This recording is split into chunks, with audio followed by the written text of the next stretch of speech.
এই প্ল্যাটফর্মে কাজ করতে গেলে আপনাকে সব সময় অ্যাক্টিভ থাকতে হবে। এখানে আপনাকে সব সময় ভিডিও পোস্ট করতে হবে, বড় ভিডিও হোক আর সেটা রিলস হোক। বড় ভিডিও যদি আপনি প্রত্যেকদিন না পারেন, রিলস আপনাকে 3টা প্রত্যেকদিন দিতেই হবে। ফেসবুক দেখবেন না আপনি অসুস্থ আছেন, ভালো আছেন নাকি আপনি বিপদে আছেন। ফেসবুক দেখবে আপনি কতটুকু অ্যাক্টিভ আছেন ফেসবুকে। তা আসসালামু আলাইকুম সবাইকে, চলে আসছে আর একটা রান্না বান্নার ভিডিও নিয়ে আপনাদের মাঝে। তা আজকে আমি স্টাফ বান বানাবো, সেটা আপনাদের সাথে শেয়ার করব। তো স্টাফ বান বানাতে চিকেন লাগে, চিকেন গুলো আগে রান্না করে নিতে হবে। তো তার জন্য আমি ফ্রাই প্যানে দেখলেন একটু তেল দিয়েছি, পেঁয়াজ দিয়েছি। তারপর পেঁয়াজ গুলো একটু নরম হয়েছে, জাস্ট নরম হওয়ার পরে আমি টুকরো করে রাখা সেই চিকেন গুলো দিয়ে দিয়েছি। চিকেন গুলাতে হাড় নেই, আমি বুকের অংশটা কেটে নিয়েছি চিকেনের। হাড় ছাড়া চিকেন নিতে হবে, ছোট ছোট পিস করে কেটে নিতে হবে। তো এই তো চিকেন গুলো আমি বেশ কিছুক্ষণ তেলের মধ্যে নিয়েছে, এটা একটু ফ্রাই করে নিবে, মানে ভেজে নিব আর কি। লাড়তে লাড়তে চিকেন থেকে অনেক পানি বের হবে। এই যে আমি এই ভিডিওতে ভয়েস দিতে গিয়ে আমি 4বার ভয়েস দিয়েছি, 4বার আমি ডিলিট করছি। জানি না কেন, কোনো না কোনো সমস্যা লেগেই থাকে। হয়তো মাইক্রোফোনের সমস্যা, না হলে আপনার সাইডে দিয়ে শব্দ আসে, না হলে আমি ভয়েস দিতে গিয়ে উল্টাপাল্টা বলে ফেলি। 4বার আমি ভয়েস দিয়েছি, 4বার ডিলিট করছি। তো এই যে চিকেনটা নাড়তে নাড়তে আমি কিছু লবণ দিয়েছি। এই যে একবারে লবণ হয় নাই, আমি এখন আর একবার লবণ দিব। লবণ দিয়ে আমি আবার কিছুক্ষণ নেড়ে চেড়ে নিব, মানে লাড়তে লাড়তে আমি সব মশলা অ্যাড করব আর আপনাদের সাথে কথা বলবো। তো এতে লবণ দিলাম, তারপরে দিয়ে দিলাম আদা রসুন পরিমাণ মতো, দিয়ে আবার কিছুক্ষণ নেড়ে চেড়ে নিব। এই যে নিচে দিয়ে যেন না লেগে যায়। আর চিকেনের গায়ে থেকে একটু একটু পানি বের হবে, ওই পানিতে চিকেনটা হাফ রান্না হয়ে যাবে। তো এই যে আমি নাড়তে আছি, না হলে নিচে দিয়ে লেগে যাবে। তো এখন দিয়ে দিব মরিচের গুঁড়া, জিরার গুঁড়া, গরম মশলার গুঁড়া। আর এখানে গোলমরিচের গুঁড়া দিতে হয়। আমার গোলমরিচের গুঁড়াটা ছিল না দেখে আমি দিতে পারি না, না দিলে সমস্যা নাই, দিলে ভালো। তো আমি এখন এই যে তেলের মধ্যে অল্প আছে চিকেন গুলা ভালো করে রান্না করে নিব। তো আমার চিকেন গুলা রান্না হয়ে গেছে। এখন আমি সাইডে দিয়ে কিছু কর্নফ্লাওয়ার দিব, কর্নফ্লাওয়ার গুলা একটু নেড়ে তারপর চিকেনের সাথে এগুলি অ্যাড করে নিব। এই তো চিকেনের সাথে অ্যাড করে ভালো করে চিকেনের সাথে মিশিয়ে নিতেছি। এখন কিছু দুধ অ্যাড করব। আমার গরুর লিকুইড দুধ ছিল না, আমি গুঁড়া দুধকে পানিতে গোলাই তারপর দিয়েছি। আপনারা চাইলে গরুর লিকুইড দুধ দিতে পারেন, কোনো সমস্যা নেই। তাইতে যেহেতু কর্নফ্লাওয়ার দিয়েছি, এটা এখন নিজে দিয়ে লেগে যেতে পারে আর ঘন হয়ে যাবে। তো আমার চিকেনটা প্রায় রান্না শেষ। এখন আমি কিউব করে রাখা পেঁয়াজ আর কিছু কাঁচা মরিচ দিয়ে দিব, এটা সালাদের কাজ করবে। এটা দিয়ে বেশিক্ষণ রান্না করার কোনো প্রয়োজন নেই। এটা আমার রান্না হয়ে গেছে। আমি এখন এটা একটা বাটিতে উঠে নিব আর ঠান্ডা করে নিব। দেখেন এত লাসি, তারপরে নিচে দিয়ে লেগে গেছে। তো স্টেপ বানাতে তো আটা করতে হবে, আটা ডোটা করে নিতে হবে। এই যে এখন আমি বাটিতে কিছু আটা নিয়েছি। আমি আটাই নিয়েছি, ময়দা নিই নাই। আপনারা চাইলে ময়দা দিয়ে করতে পারেন, আমার কাছে মনে হয় আটা দিয়ে করলে বেটার, ভালো হয়, সফট হয়। তা আমি কিছু ইস্ট দিয়ে দিয়েছি পরিমাণ মতো, কোনো মাপঝোপ নেই। 3 কাপ আটার সাথে আমি প্রায় 2.5 চামচের মতো ইস্ট দিয়েছি। দিলাম কিছু লবণ, তারপর দিয়েছি পর্যাপ্ত পরিমাণে চিনি। চিনি দিতে হবে, না হলে হবে না। তারপর শুকনো উপকরণগুলো ভালো করে আমি মিশিয়ে নিব।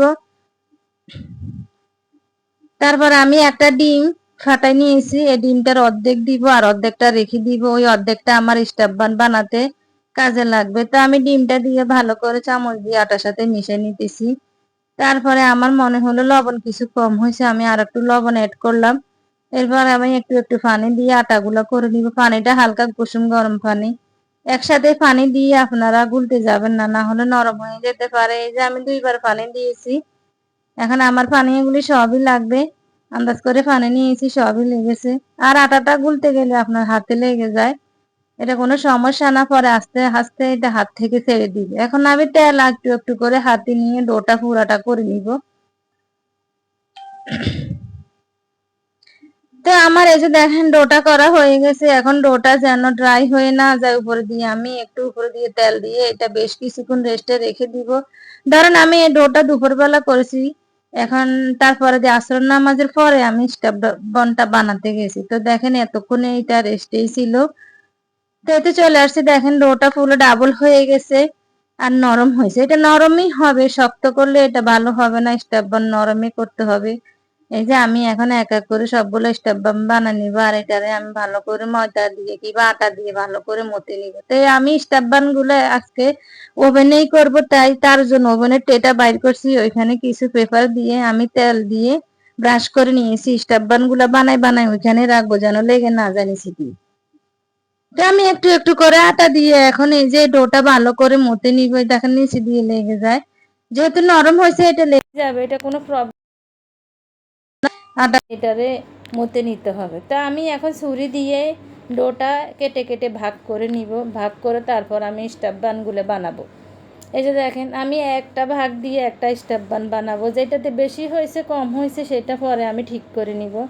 হ্যাঁ, কোনোটাতে বেশি হয়েছে কোনোটাতে কম হয়েছে, সবগুলো এক মাপেরই হয় নাই। তা আমি দেখেন রুটি বেলে নিতেছি, রুটিগুলো সাইজে লম্বা হবে, যতই লম্বা করে দেখেন এটা ছোট হয়ে যায়। তা আর একটু বেলে নিব, আর একটু বেলে এটাকে লম্বা করে নিব, লম্বা তারপরে দিয়ে আমি সেই রান্না করে রাখা চিকেনটা দিয়ে দিব। এই যে একটা বাটিতে আমি একটু পানি নিয়েছি, এখন পানি দিয়ে আমি রুটির সাইডে দিয়ে দিয়ে দিব। আপনারা ভালো করে দেখেন আমি কোথায় কোথায় পানি দিয়ে দিতেছি। এই যে এখন আমি এই যে রুটির মুখটা লাগাই দিব, আস্তে আস্তে আলতো হাতে আমি চেপে চেপে মুখটা লাগিয়ে দিব। তারপর ছুরি দিয়ে সামনের অংশটা কেটে নিব, আমি লম্বা লম্বা করে কেটে নিব। এই যে দেখেন কিভাবে আমি কাটতেছি।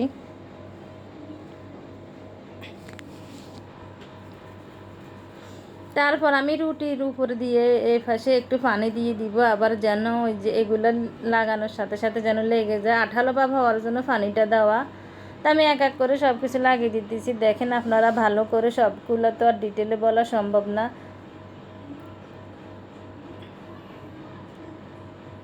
এই যে এই জিনিসটা বাড়তি হয়েছে, আমি এটা কেটে এখন রেখে দিব। তো আমার একটা স্টাফ বান বানানো হয়ে গেল। দেখেন ক্যামেরাতে কেন না জানি ছোটো আসতেছে, কিন্তু আসলে এটা দেখতে বড়ই হয়েছে। তো আমি আর একটা স্টাফ বান বানাই আপনাদের সাথে এখন শেয়ার করবো। এই যে একটা রুটি ফ্রাই বানানো নিয়েছি, এখন আবার সেই সেম প্রসেসে চিকেন দিয়ে দিব, পানি দিয়ে আমি মুখটা লাগিয়ে দিব।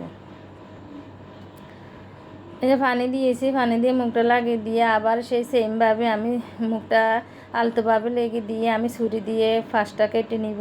কেটে আমি এক এক করে ডিজাইন করে আবার স্টাফ বনটা বানিয়ে নেব। উপর দিয়ে আবার পানি দিয়ে দিব। এই যে